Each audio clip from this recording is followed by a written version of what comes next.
Thanks for inviting us in at 6 o'clock, and we begin tonight with a 21-year-old man who is now facing several felony charges in connection to a triple shooting last weekend.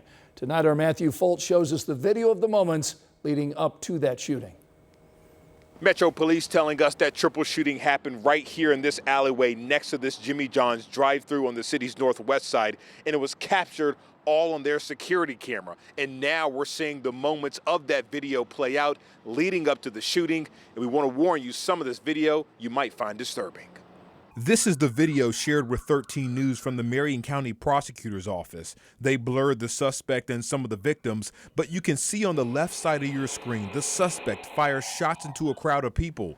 2 people were hit by bullets right away. Seconds later, the suspect grabs another rifle and fires more shots. This individual not only used a Glock switch and fired multiple rounds from that Glock switch, but then pulled out a semi-automatic Draco rifle and fired more rounds on people who were on the ground. I sat down with Marion County Prosecutor Ryan Mears, who calls the shooting frustrating. I don't think this is necessarily a fear of the criminal justice system. This is a conversation about what do people actually value. Metro Police later arresting 21-year-old Carlos Contreras for the crime. He's facing multiple felony charges, including attempted murder in the shooting that left 3 people injured who are still recovering. We're fortunate that that individual didn't have great aim. And so this case to me illustrates all the different challenges we face when we have conversations about gun violence in our community. City County Councilor Michael Pawhart posting on social media following the shooting saying, quote, "Criminals need to face real consequences." I asked Mears his thoughts on people who think that way. He believes more needs to be done at the state level to help officers. We have to attack this issue on all fronts. Enforcement is absolutely part of the equation here, but we also have to be realistic about what enforcement tools are available to law enforcement when they encounter people prior to a situation occurring. More tools he hopes are added real soon. Reporting on Indy's Northwest Side, I'm Matthew Foltz, 13 News. Right now, Contreras is being held at the Marion County Jail on an $800,000 bond. He's due in court next month. Meantime, police believe there was a second shooter who left in a blue SUV. So if you have any info about that, please call IMPD.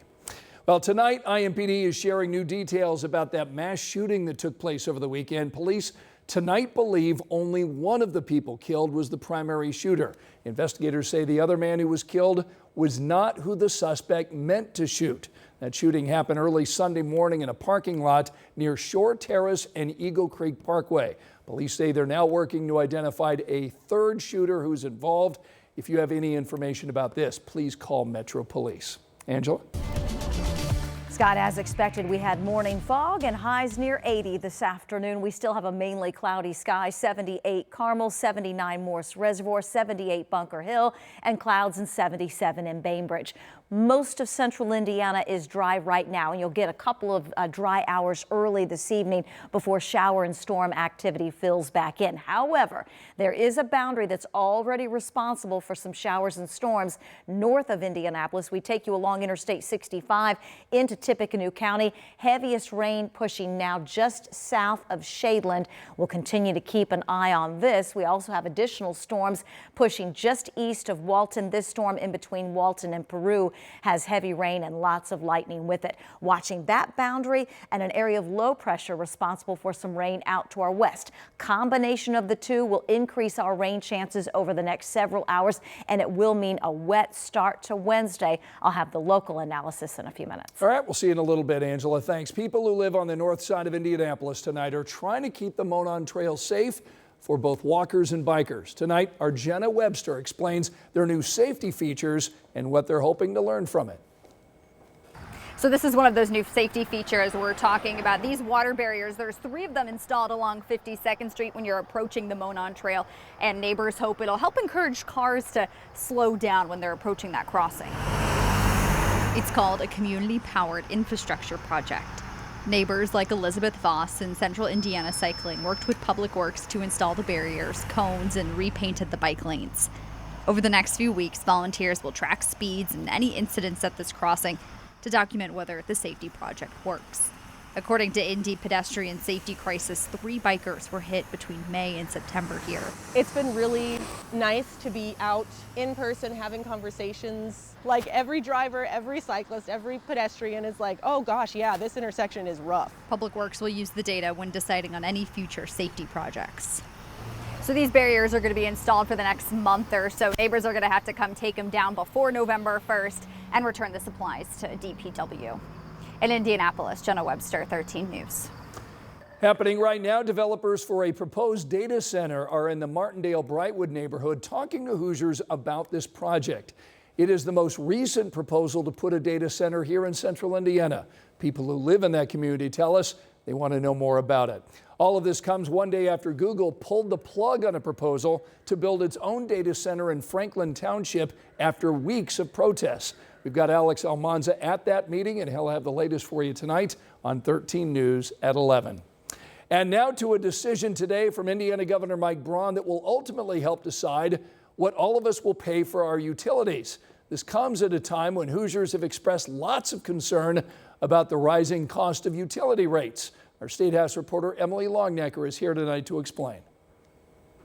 The Indiana Utility Regulatory Commission helps decide whether utilities can raise their rates. There are 5 members on this commission, which right now has 3 vacancies. The people who will fill these spots will help decide whether AES's recent request to raise their rates can go through.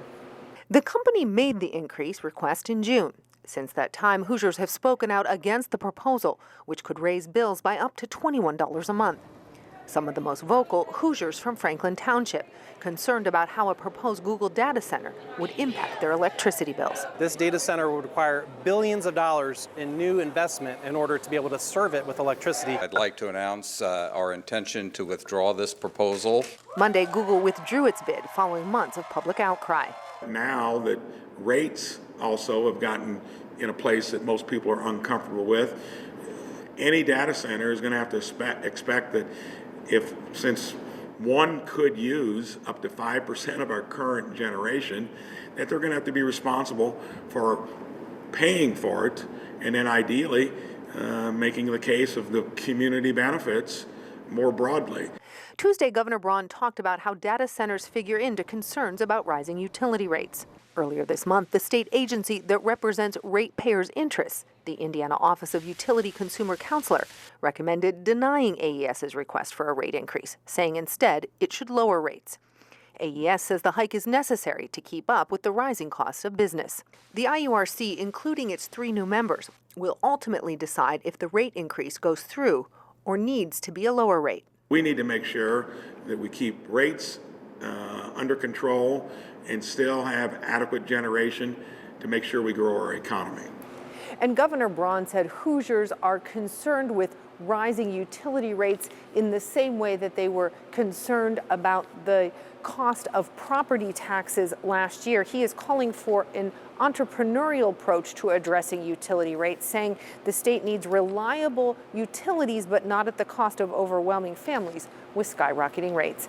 At the Indiana State House, Emily Longnecker, 13 News.